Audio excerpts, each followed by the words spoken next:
Desiree Schell is the host of Skeptically Speaking. It's a syndicated live radio show and podcast that broadcasts across North America, including right here in Kamloops on CFBX radio. I'm pleased to introduce this afternoon Desiree Schell. Desiree?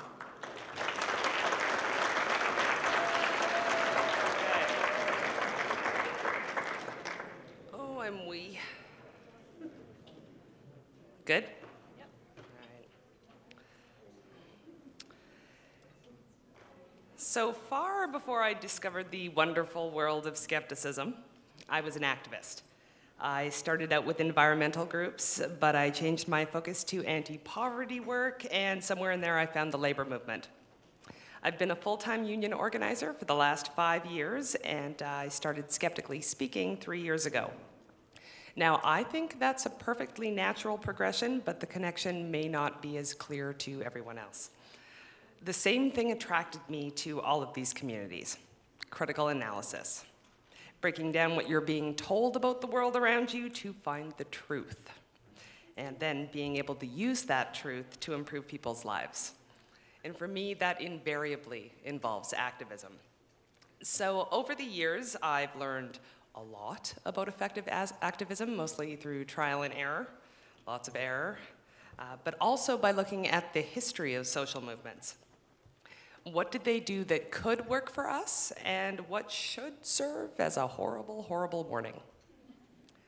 So, starting with the civil rights movement, the Black American civil rights movement specifically, because there were and are other civil rights movements happening all over the world.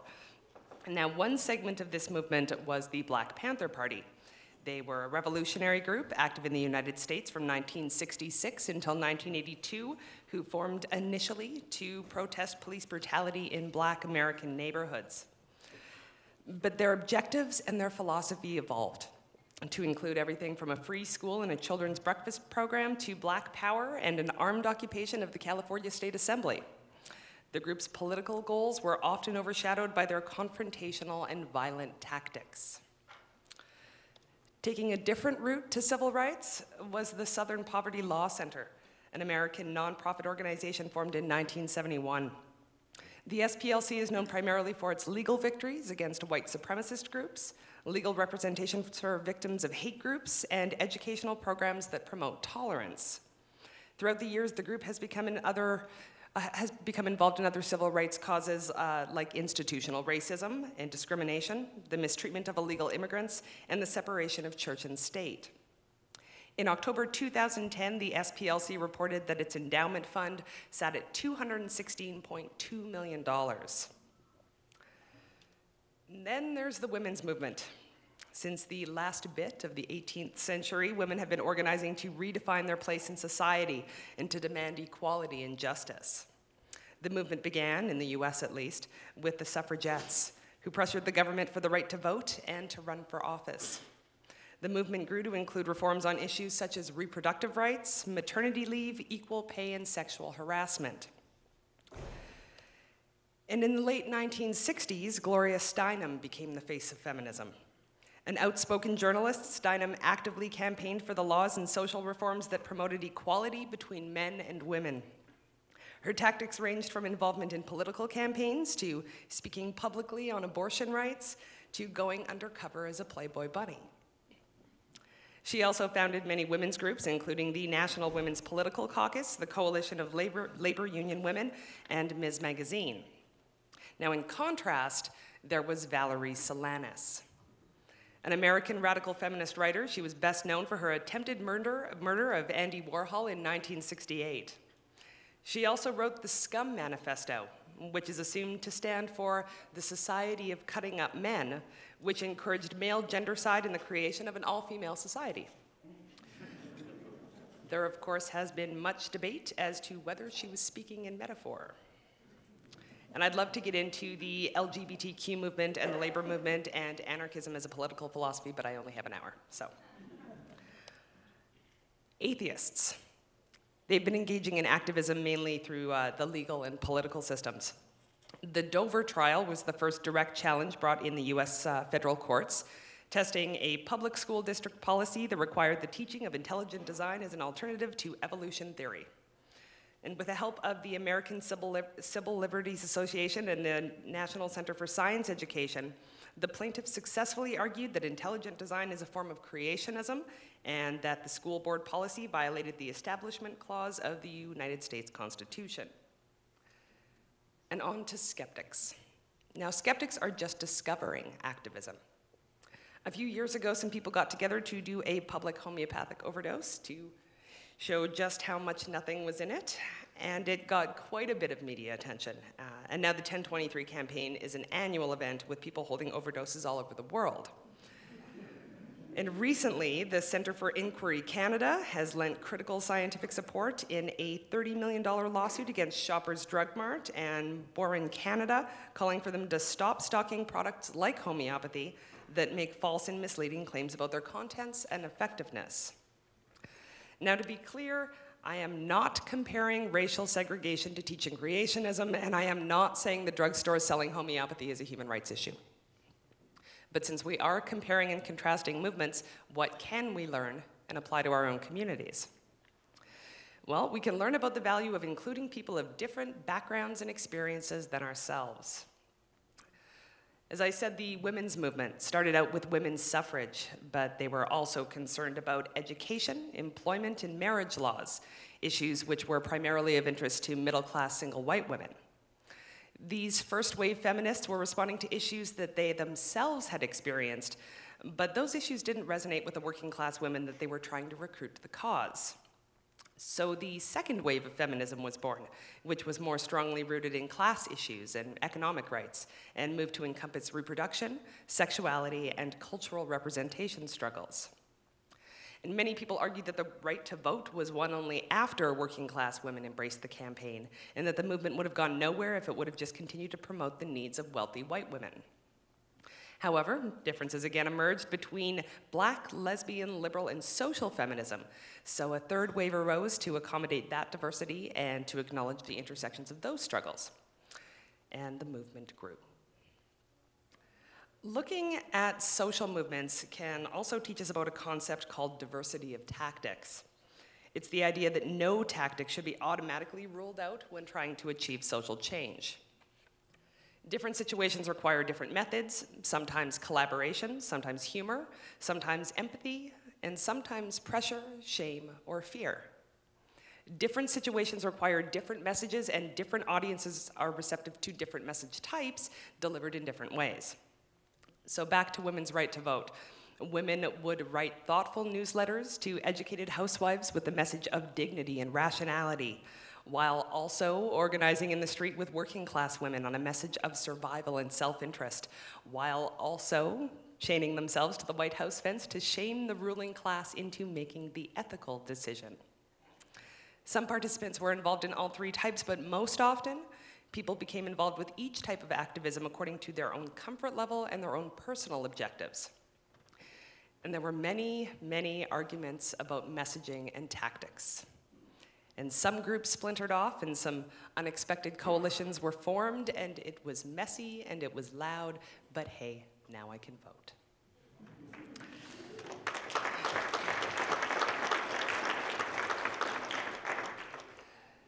Now, I want it to be clear that tactics are messages in themselves, and there are multiple levels to messaging. And think about the Occupy movement. Lots of people in the street, lots of media attention. But how many members of the public could clearly state what that was all about?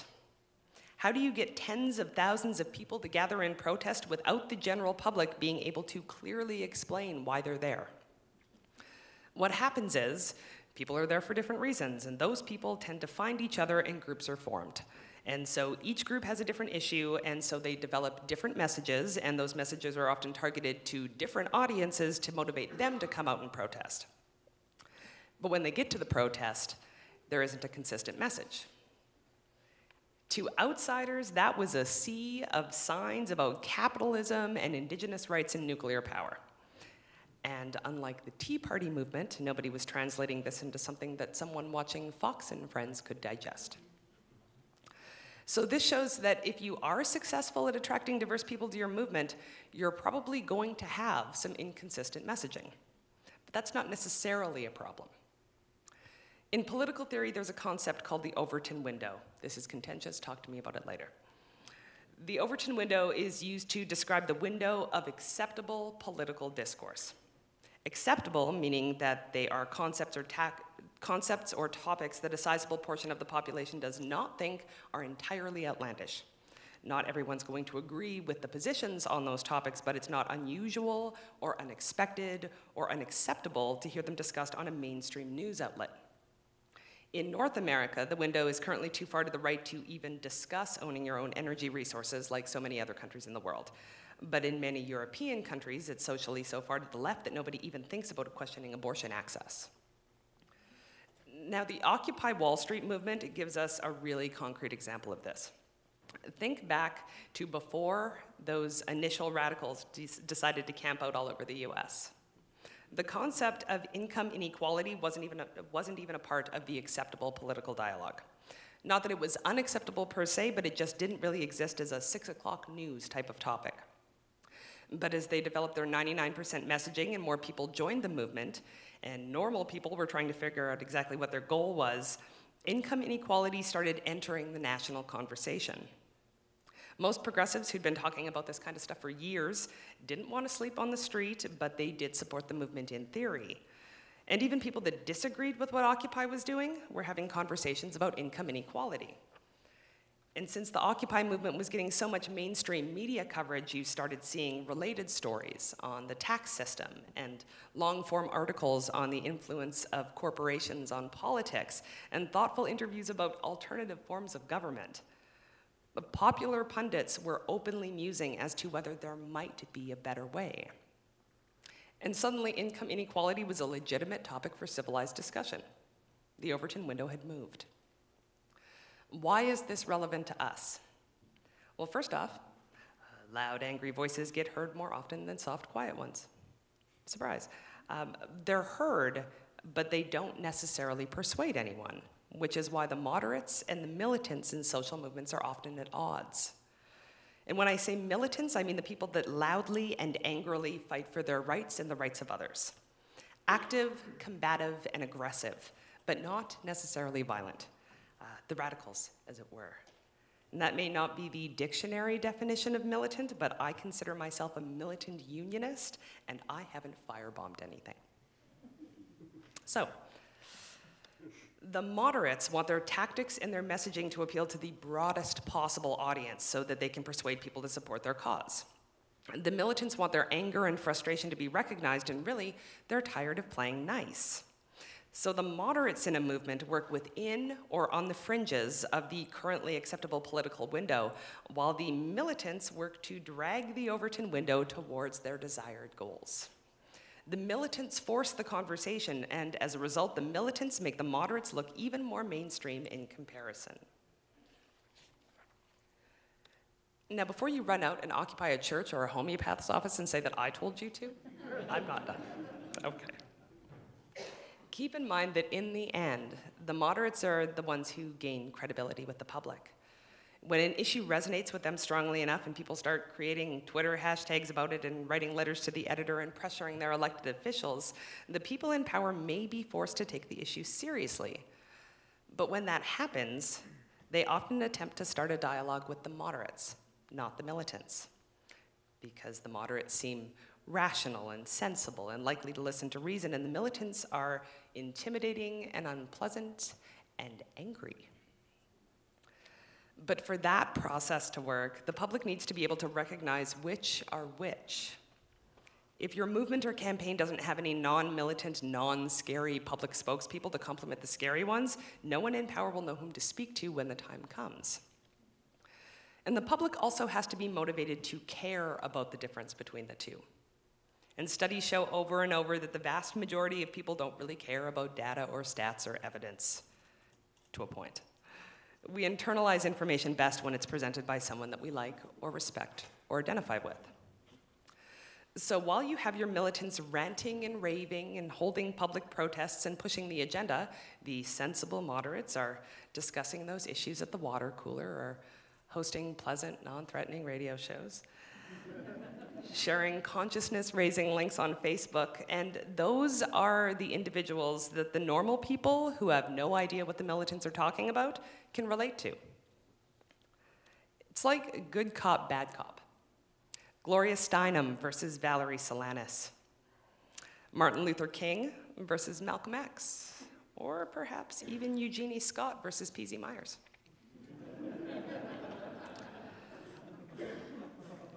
And looking at history, we also see that after a certain amount of social change has occurred, the militants often become obsolete.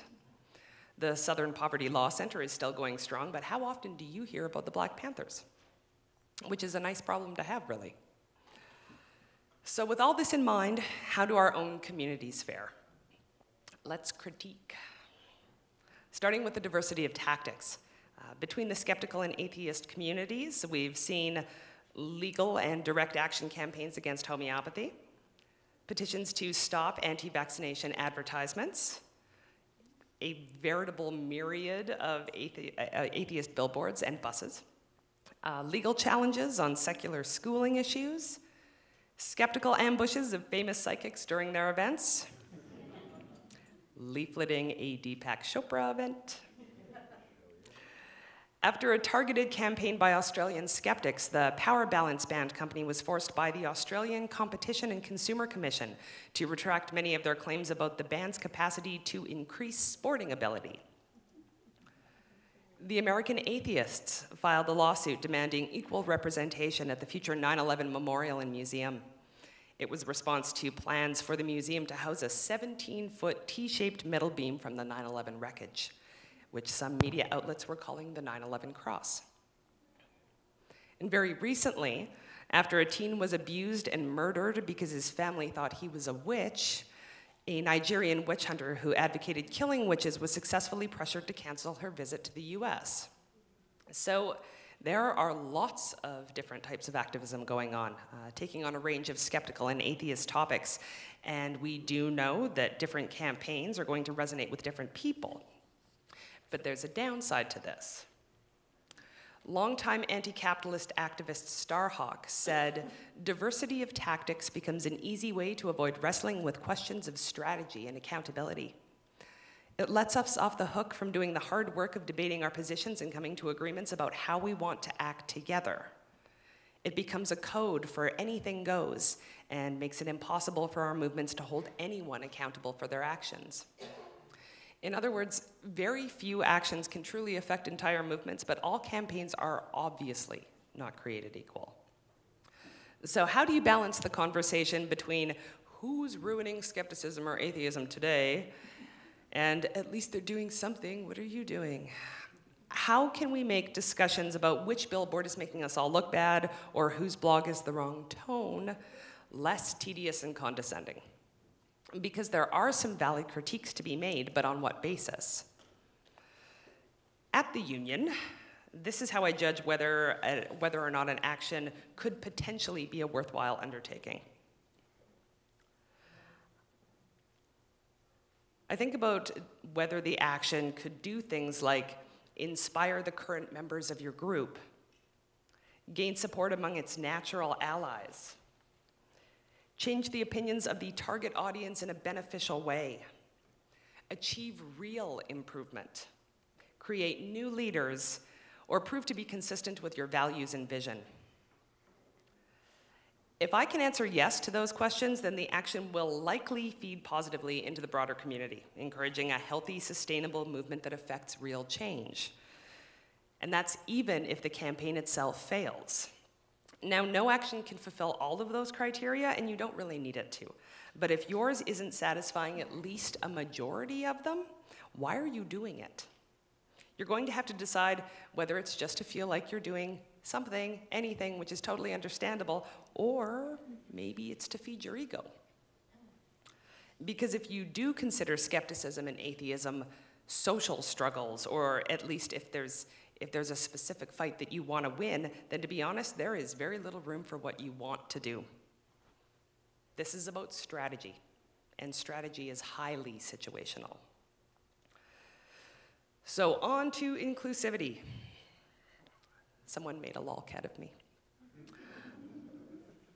We know why inclusivity is valuable. Even if you're not interested in the very important ethical reasons, there are strategic reasons to promote inclusivity, as we saw with the various waves of the women's movement. So where are we with that? Let's start with skepticism. Because the definition of skepticism seems to be fairly fuzzy as of late, that actually contributes positively to inclusivity. Depending on who you talk to, skepticism could mean questioning everything and anything, or disproving claims that aren't supported by empirical research, or it could be synonymous with atheism. And skepticism is such a broad concept that most people could call themselves skeptics. Everyone has doubts about something, whether their opinions are evidence-based or not. Religion, alternative health, climate change, vaccination, the media, the government, or whether that new laundry detergent is actually going to get your clothes whiter than white. And the barriers to entering the skeptical community are low too, but only for people with internet access.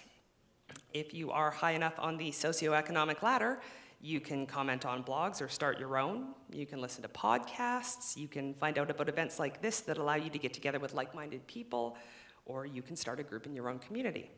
And all of that's very inclusive. Atheism is a wee bit less inclusive because it actually requires you not to believe in a God. Any God. And some people have a problem with that. That said, the atheist and skeptical communities do share a decent amount of overlap, both in membership and in the lack of barriers to community entry. But low barriers to entry basically means that anyone can play. And some of those people are assholes.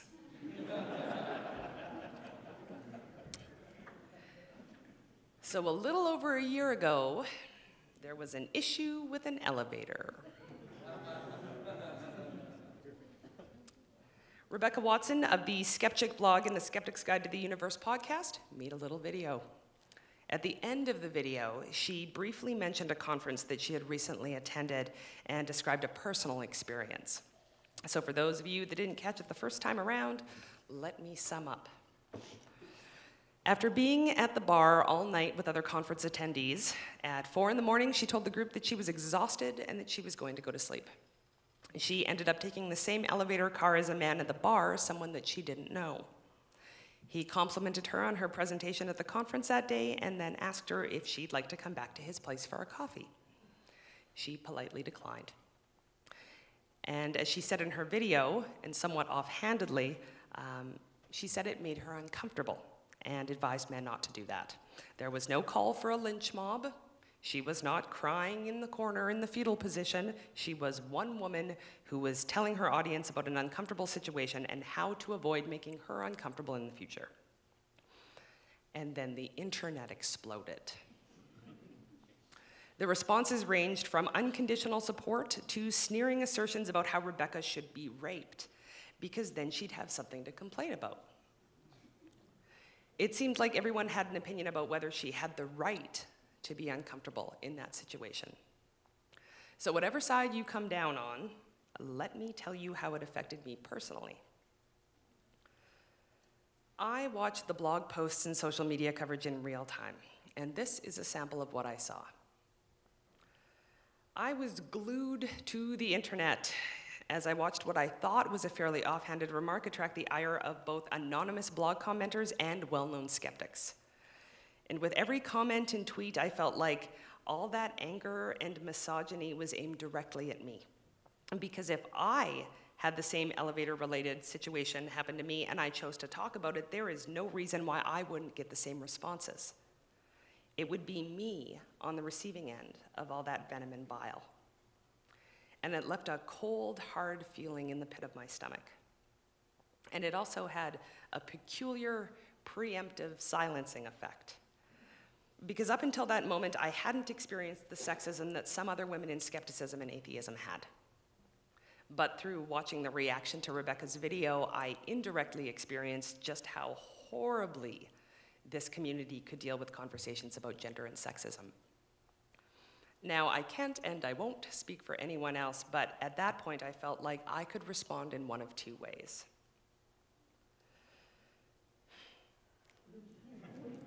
I could use the anger and hurt and confusion that I was feeling and the platform that I have as being the host of a radio show to address the issues that so obviously needed to be addressed.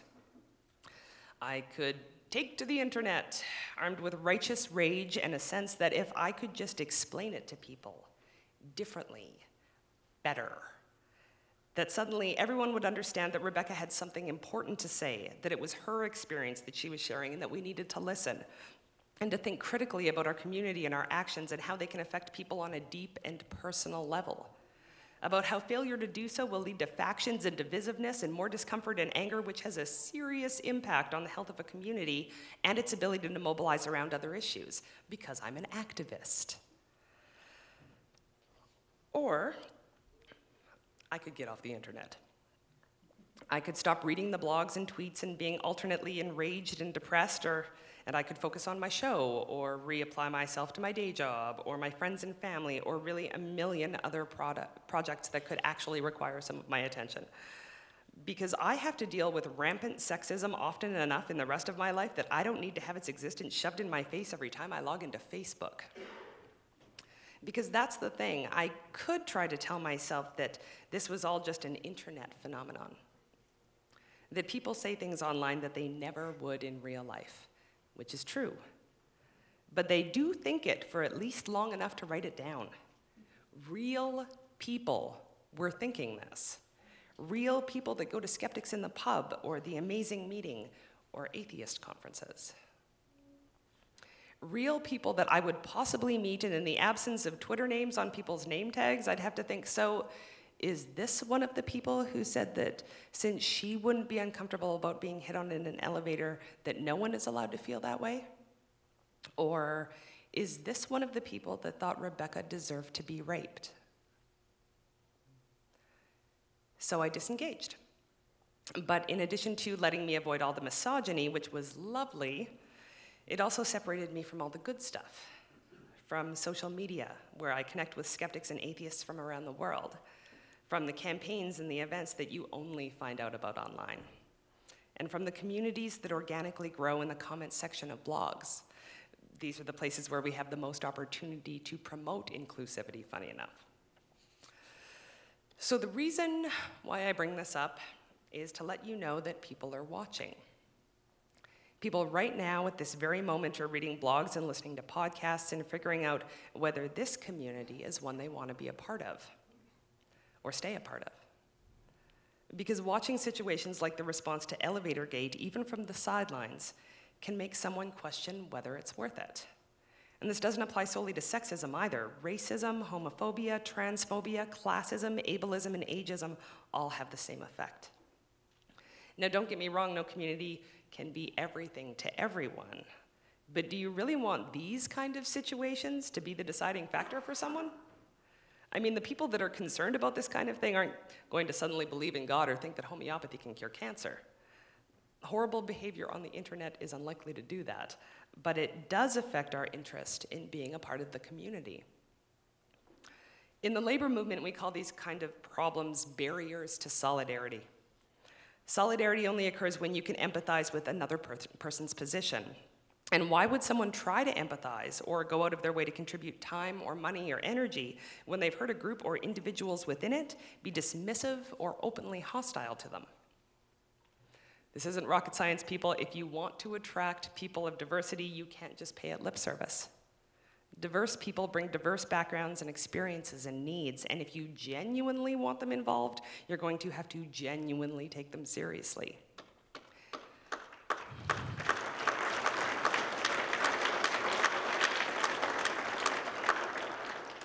And if your objective is running a successful activist campaign, that goes double for you because you will need all the help you can get. So what's your objective? Is it to have a community full of people where everyone fends for themselves, and if you can't deal with an internet argument, well, maybe you just don't belong there? That's fair. But then acknowledge the fact that you're going to effectively limit the type of people that want to get involved in your group. And although history shows that social movements are most successful when they involve a range of diverse voices who can speak to different audiences, there are organizations and groups that do have a narrow focus, and they still do good work. So what do you want for this community? And I probably should have said this before, but if you don't consider skepticism and atheism communities or movements, then you probably could have been outside having a beer this entire time, because what I'm saying doesn't apply to you. But if you do think in those terms, then you're probably already thinking about what it is you want your movement to do. And that's complicated. There are too many people and ideas and positions to come to any kind of unified perspective on an all-encompassing objective for the movement, and you aren't the boss of everyone. Which is why I advocate so strongly for single-issue campaigns. They provide the opportunity to have clearly defined, mutually agreed upon objectives. And as I said earlier, each action, even when you don't agree with it, has the potential to contribute positively to the movement as a whole. So here's a way to keep your thoughts focused if you really do want to organize successful campaigns. Clearly state your objective, decide who the audience is that can most readily affect the change that you want, and then determine which messages and tactics have a realistic chance of achieving it. In some situations, you'll want to be loud and in your face because it has a better chance of achieving your objectives with your target audience. In others, you'll choose to be empathic and compassionate because it has a better chance of achieving your objectives with your target audience. There's your diagram. Let's look at a couple of specific objectives that some of the movements I mentioned advocated for. In December of 1955, Rosa Parks was arrested for refusing to surrender her seat on a bus to a white person. Now, contrary to how that's presented in the media, this was not a spontaneous action. It was the first step of a planned campaign to oppose the city's policy of racial segregation on its public transit system. That led to step 2, a bus boycott. And because the city's black population, who were the leaders of the boycott, were also the bulk of the system's riders, the boycott could feasibly cause the bus system some serious financial problems. So their specific objective was to stop bus segregation. Their audience was the transit authority. Their message was that they weren't going to pay for unequal service, and their tactic was a boycott. And it worked. The boycott lasted for 381 days, and in coordination with legal appeals, the segregation policy was removed. And the right to birth control has been considered a cornerstone of the women's movement. In 1965, Estelle Griswold, executive director of the Planned Parenthood League of Connecticut, and Dr. Celie Buxton, a physician and professor at the Yale School of Medicine, decided to test a Connecticut law that prohibited the use of any drug, medicinal article, or instrument for the purpose of preventing conception. So they opened a birth control clinic. So their specific objective was to make birth control legal. Their audience was the legal system. Their message was that birth control was a constitutional right, and their tactic was to get arrested and challenge the law in court. Shortly after the clinic was opened, they were arrested, tried, found guilty, and fined $100 each. Griswold appealed and won. A single person or an organization can and should choose different methods based on their objective.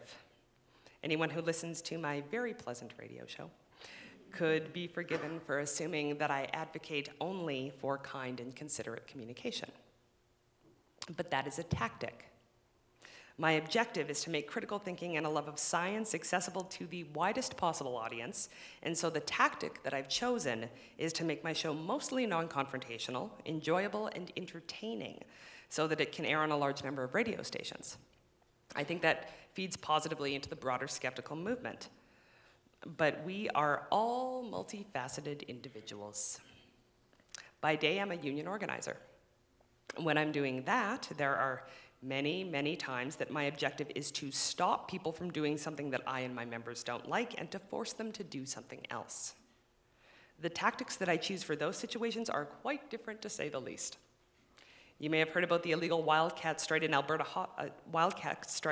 hospitals that happened a few months ago, where all the workers walked out and the result was a fair and equitable contract. You're welcome.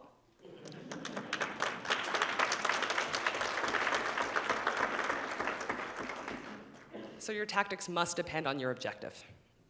I'm not saying that we should take up arms to bring down the homeopathic pigs that are keeping the people down.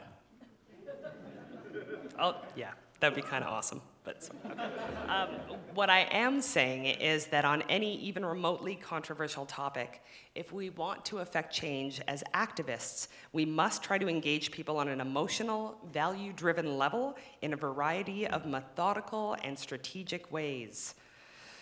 And when the situation calls for it, we need to consider ways to pressure the people who don't agree with us to do what we want anyway. And in order to be able to do that in any kind of effective way, we need recruits to the cause. We need to build a community where people feel like being a part of it is rewarding and productive, and that their engagement will be mutually beneficial. So what do you do now, you may ask? We'll continue to post your usual 5 articles on Facebook that show that you and your atheist and skeptic friends are right about yet another thing. And then get 5 people together that want to take action on an issue and map out what you're going to do. And then each of you have 5 real-life conversations with people who don't agree with your potential campaign or point of view, being genuinely interested in their perspectives, which helps you tweak your message so that it's more likely to resonate when you go public, and it may actually help those people see it in a new light. Then do the thing. Launch your campaign. Try activism. Bring reason and critical thought to the masses. And talk about it publicly and be enthusiastic. Let that enthusiasm rub off on people. And although you'll never please everyone, take any respectful, constructive criticism seriously, because being open to it could make 5 more people want to get directly involved in your action, or make 5 other people who just read about it in the paper pay attention when a parent mentions that their child's teacher was talking about intelligent design in the classroom, or they hear about a faith healer coming to town, or they might be more likely to agree when they're asked to attend a protest against legislation like Bill 44 in Alberta that gave parents the right to pull their children from classes about sexuality, sexual orientation, and religion. Or they might be a bit more receptive when you ask them to vote for a pro-science political candidate, or when their daughter asks if she can attend that Imagine No Religion event. And that's how you build a movement, if you wanted to. Thank you.